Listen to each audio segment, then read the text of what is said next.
Season 2, Episode 5, Tupelo Honey Miracles, One Wrong Phone Number.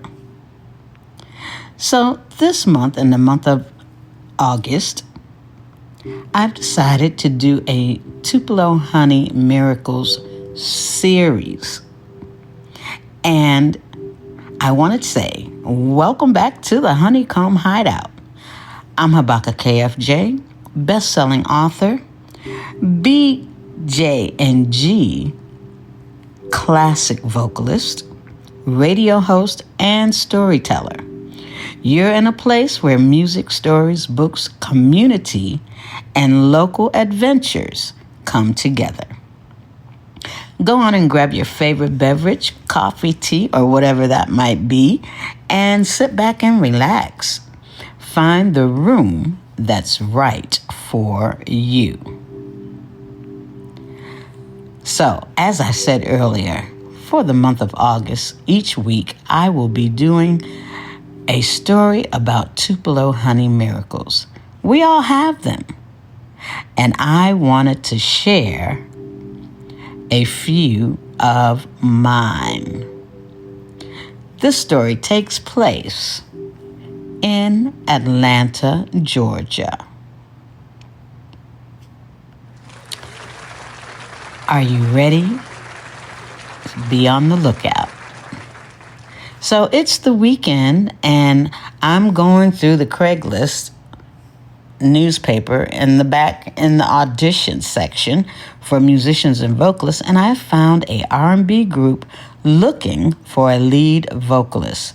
So I called the number, and the person who answered the phone says that I had reached the wrong number. And so I'm looking at the paper, I repeat the number again, and he said, no, that's the wrong number. Actually, it's our phone number. And I was like, oh my goodness, that was Tupelo Honey Miracle number 1.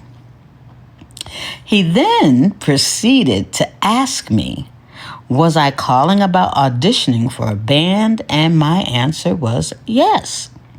So he started laughing and said, well, you can still audition today because we are also holding auditions, but it's for a gospel group. So I laughed too, and I took the information and I went to see what it was all about. What he didn't know was that I sang in a gospel choir in my church. When I arrived, there were about 15 other vocalists there to audition. I'm thinking, oh my goodness, there's a lot of people here, and I don't know, but I'm going to give it a shot anyway. So the gospel group that was holding the audition consisted of a 5-piece band and 4 other vocalists. They wanted to hear how my voice would blend with the other vocalists. I did the audition and went home. After a couple of days had passed, I was contacted and asked to come back for a second audition. It was down to the wire, and it was between myself and one other person.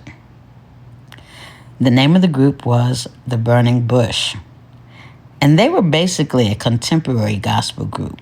Now, let me tell you, although I liked listening to contemporary gospel music, I hadn't really sang much contemporary gospel music.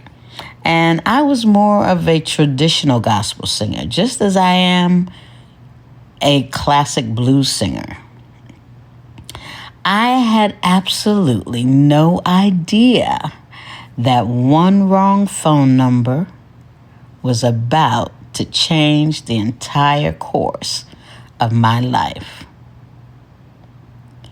I was chosen as the lead gospel vocalist for the Burning Bush, and I ended up singing with them for 5 years. That was Tupelo Honey Miracle number 2. We also recorded an album, and my very first time going to Italy on tour was with the Burning Bush to promote the album. We even opened up for Dee Dee Bridgewater in a theater that was in Bordighera, which was on the borderline of Italy and France. And I remember after the concert meeting her, and she was so nice. And she actually said she loved my name, which at the time was K. Foster Jackson. And she said, it has a really nice ring to it. I will never forget that. And by the way, I adore Dee Dee Bridgewater. So after our return from Italy, the group had some internal problems, and sadly, we broke up. I was really, really disappointed about that because, as I said earlier, we had been together for 5 years. And, we had done quite a bit together and had become really well known in our community, and in the church community even, as the Burning Bush. And so much time had been invested as well. Our trip to Italy was absolutely unforgettable. The food, now I love some Italian food, and the food was, it was so good. It was so good. I was right at home, okay? I think actually I was Italian in another lifetime. So anyway, we were treated so well everywhere we performed. We were received with open arms. And let me tell you, one thing I found really interesting was the one song they wanted to hear if you didn't sing anything else was Oh Happy Day. Even though they couldn't speak English, but they wanted to hear Oh Happy Day. And so several weeks had passed, and I was sitting on my bed. We've returned back to the United States, and I'm looking at the poster, reminiscing of my time in Italy, and wishing that I had the contact information of the promoter in Italy, because I did not get that information. So here comes Tupelo Honey Miracle number 4. Are you counting with me? Okay. So I'm looking at this incredible poster of the entire group. And at the very bottom of the poster was a very small print. It seemed as though this little tiny print jumped off of the poster and smacked me in the face. I mean, it was huge. It was really big. You just had to be there to see what I'm talking about. And so I get up to investigate, and of course, curiosity to see what was written at the bottom of this poster. And like magic, there it was, to my amazement, all of the contact information to reach the promoter. You heard me. I could not believe my eyeballs. My heart started pounding, and I was so excited. And I'm thinking, oh my God, what am I going to do? Should I send him an email? Then I started thinking, oh, he probably won't even remember who I am. Okay, so how many opportunities have we talked ourselves out of because we assumed someone else had already forgotten us? Side note. Also, sometimes Spirit will give you a glimpse of what your life can look like or what miracle is heading your way. And in that split second, you can literally see yourself in that and that miracle. For example, for the first time in my life, I could actually see myself making a living simply by performing. I was sitting on the balcony of my hotel room on tour in Italy, and God gave me that glimpse. And sometimes God doesn't show us the whole journey. Sometimes he simply lets us borrow tomorrow for a moment. He gives us a glimpse, just enough to know what's possible. So back to the story. Okay, stay with me here because previously I told you that the group had broken up. Well, unfortunately, misunderstandings and negative energy found their way into the group. Accusations were made that simply weren't true, and eventually the group dissolved. It broke my heart because, we'd spent 5 wonderful years together. So I'm wondering if I should send this email. Now I'm scared, I'm nervous, and not sure because I don't want to receive rejection, right? Who does? So I let go of my fear and I did some research on how to send a proper proposal, typed it up, and I hit the send button. At the time, I was the front office manager at the Marriott Marquis in Atlanta, Georgia. And I worked my behind off, okay? So one day I get home exhausted from work, and to my surprise, there is a fax sitting there on my desk. That's how long ago it was, okay? A fax.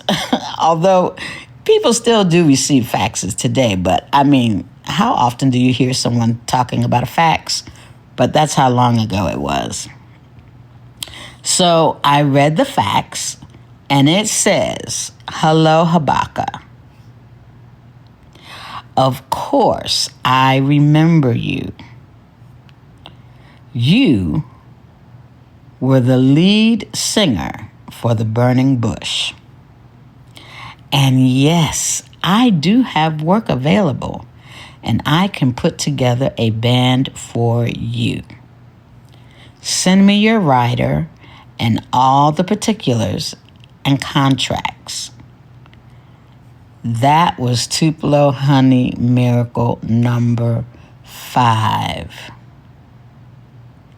You remember I told you I was given that glimpse, that vision, and it had come to pass. Now it was up to me to move forward.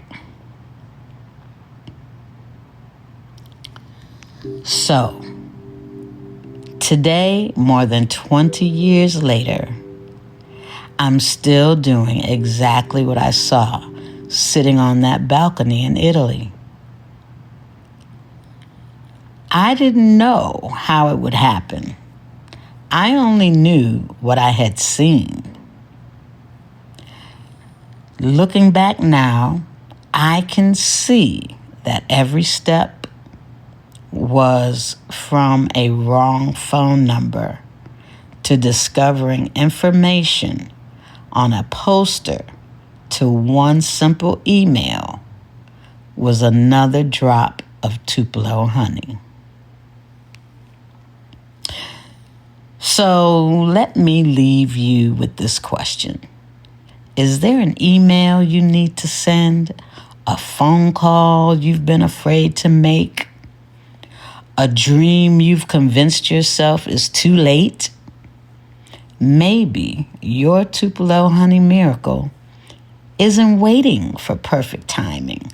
Maybe it's simply waiting for your courage. So, whether you've been with me since the beginning or you've just discovered this little corner of the world, welcome to the Honeycomb Hideout.